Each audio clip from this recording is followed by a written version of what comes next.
আসসালামু আলাইকুম গাইস, কেমন আছেন আপনারা সবাই? আপনাদের জন্য আমি আজকে দুন্দুল দিয়া ইলিশ মাছের মাথার লেঞ্জার একটা রেসিপি নিয়ে আসছি। প্রথম দেখুন এখানে বেশি করে কটা পেঁয়াজ দিয়ে দিলাম।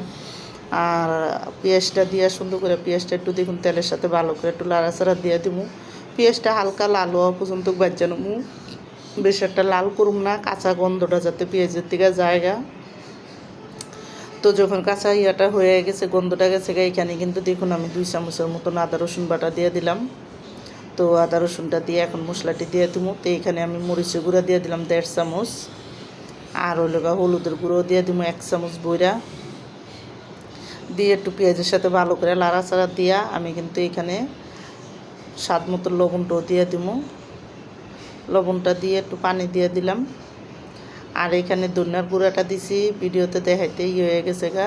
তো দেখুন এখানে আমি ধনিয়ার গুঁড়া আর মরিচ, হলুদ, লবণ সবই দিছি, দিয়ে কিন্তু মশলাটাকে ভালো করে কষাই নেবো। কারণ দুন্দুল কিন্তু অনেক নরম তরকারি, এটা কিন্তু কষান যায় না বেশি একটা। তো মশলাটা ভালো করে কষাই নিলে দুন্দুলটা দিলে কোনো হইব না। আর এখানে আমি দেখুন 2টা ইলিশ মাছের মাথা আর একটা লেঞ্জা সহকারে দিয়ে দিলাম। তো আমি কিন্তু মাথার লেঞ্জাটা ভাঙবুম না, মানে মশলার সাথে কষাইয়া এবার দুন্দুলটাও এখানে দিয়ে দিব। তো দুন্দুলটা পানি ছাইকা তারপর দিয়ে দিলাম। দুন্দুলেরতে কিন্তু অনেক পানি উঠে। তো এখানে দুন্দুলের সাথে আমি 2টা আলু দিছি। তো এখানে এখন সব দিয়া তারপরে কিন্তু আমি মশলাটা ভালো করে মিলাই দেবো দেখুন। আর দুন্দুলটা আমি মাঝখান দিয়া একটা ফাল্লা করছি, মানে 2টা ফাল্লা করছি, লম্বা লম্বা করে 2টা ফাল্লা করছি কইরা তারপরে কিন্তু দিছি এখানে দিয়ে কিন্তু এখন ভালো করে মশলার সাথে মিলামু দুন্দুলটা।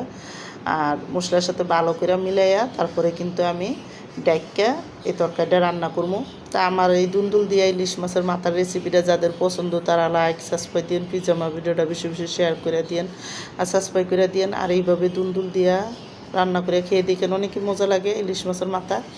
তো আমি কিন্তু দেখুন এখানে সুন্দর মতন এখন ভালো করে যখন একটু বলকায়া পড়ছে লাড়াচাড়া দিয়ে দিলাম। তো লাড়া দিয়ে এখন আমি এখানে 2টা টমাটো দিয়ে দেবো, একটা কাঁচামরিচ দিয়ে দিলাম, দিয়ে কিন্তু সুন্দর করে আবার এই কাঁচামরিচটার ইয়াটাও ভালো করে একটু লাড়া দিব।